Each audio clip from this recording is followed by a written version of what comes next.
Hello বন্ধুরা, আজকে আমি এই কচি কচি সুন্দর সজনাগুলোকে কেটে নিয়েছি। এই কচি সজনা দিয়ে আর একটুখানি আলু সাথে টমেটো নিয়েছি। এই দিয়ে একটা বেশ মাখা মাখা তরকারি রান্না করব। আর এখন চৈত্র মাস পড়ে গেছে তো ভীষণ গরম, এই টাইপের তরকারি রান্না করে খেলে খুবই ভালো লাগবে, পেটও ঠান্ডা থাকবে আর খেতেও ভালো লাগবে। যার জন্য আপনারা আমার হিসেল ঘরে আসুন, কিভাবে আমি রান্না করছি একটু আমার রান্নাটা আপনারা সকলেই দেখবেন, এটাই অনুরোধ রইল। অর্থাৎ কড়াইটা আমার প্রচন্ড গরম হয়ে গেছিল। এখন আমি লঙ্কাটা দু টুকরো করে দিয়ে দিলাম। গোটা সমেত লঙ্কা কেন দিই সেটা দেখতে সুন্দর লাগছে, তার জন্যই দিতাম। এখন মাঝে মাঝে দিই, আবার মাঝে মাঝে দিই না। দুটো তেজপাতা ছিঁড়ে দিয়ে দিলাম, পাঁচফোড়নও দিয়ে দিলাম।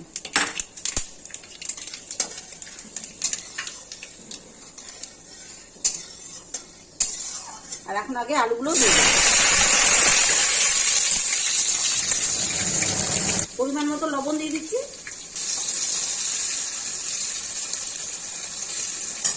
হলুদ দিয়ে দিচ্ছি, লাগলে আবার পরে দেবো। যখন মশলা দেবো তখন আবার একটু দেবো।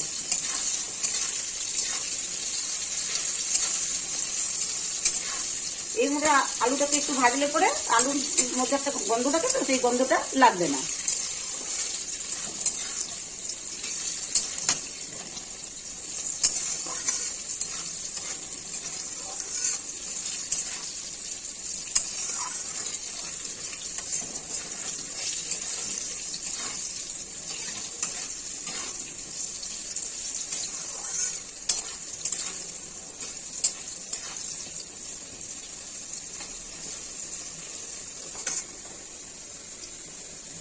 এবার আমি সজনেগুলো ছেড়ে দিলাম।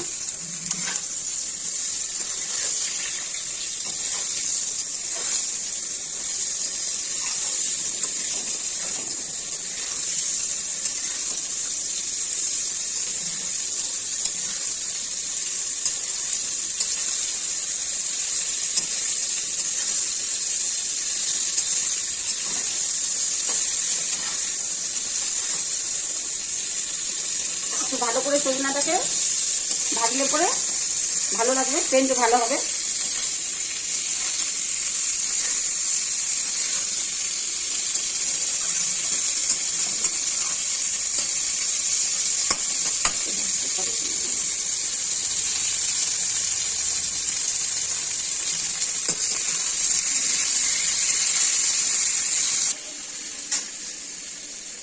জিরে, আদা, ধনে, শুকনো লঙ্কা এগুলো সব পিষে নিয়েছি। একটু জল জল করে রেখেছি এই জন্য যে দিতে সুবিধা হবে। এখন আমি মশলাটা সবজির মধ্যে ছেড়ে দেবো। মশলাটা এখন ছেড়ে দিচ্ছি। বাটিটা ধুয়ে দিয়ে দিলাম।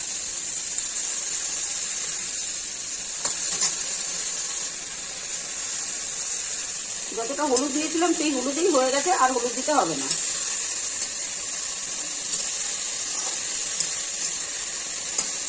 ঝালটা তো নিজের কাছে, যে যেরকম ঝাল খাবেন সেরকমই দেবেন, সেটা বলার কিছু নেই যে এতটা লঙ্কা দিলাম এতটা দিলাম না।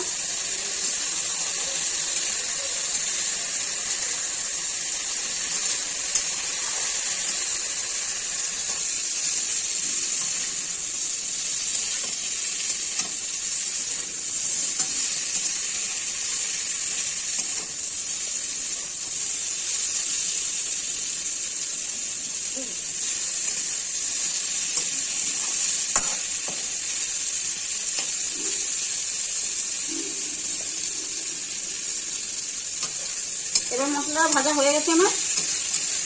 এই সবজির মধ্যে যে মশলাটা দিলাম সম্পূর্ণ ভাজা হয়ে গেছে, সুন্দর সেন্ট বেরিয়ে গেছে আর তেলটাও ছেড়ে দিয়েছে।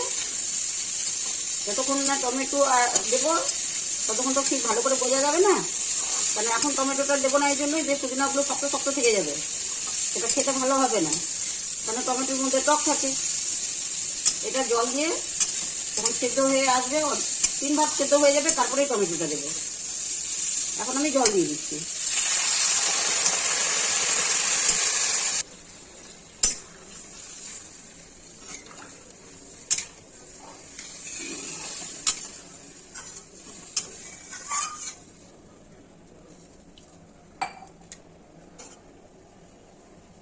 এখন এখন আমি ঢেকে দিচ্ছি সেদ্ধ হওয়ার জন্য।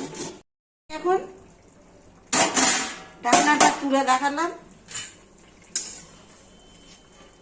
এটা এখন সেদ্ধ হয়ে গেছে সুন্দরভাবে।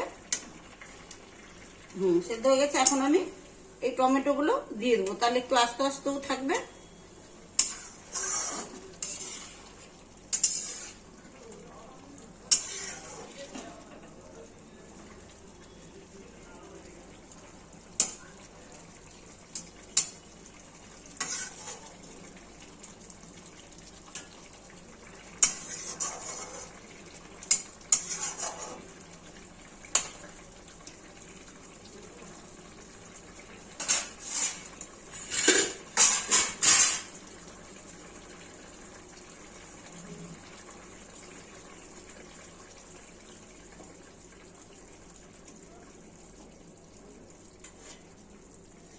এখন টমেটোটা একটু নরম হওয়ার জন্য ঢেকে দিচ্ছি, আর একটু ঝোলটাও একটু কমবে।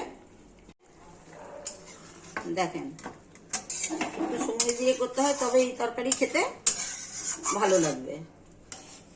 আপনারাও এইভাবে বানাবেন। দেখেন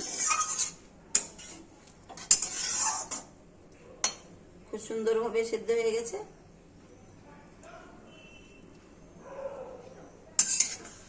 এবার আমি নামিয়ে দিচ্ছি।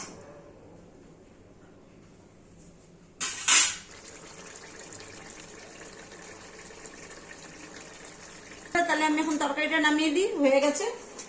কারণ আমি ডান হাত দিয়ে তো নামাতে পারি না, বাম হাত দিয়ে নামাতে পারি।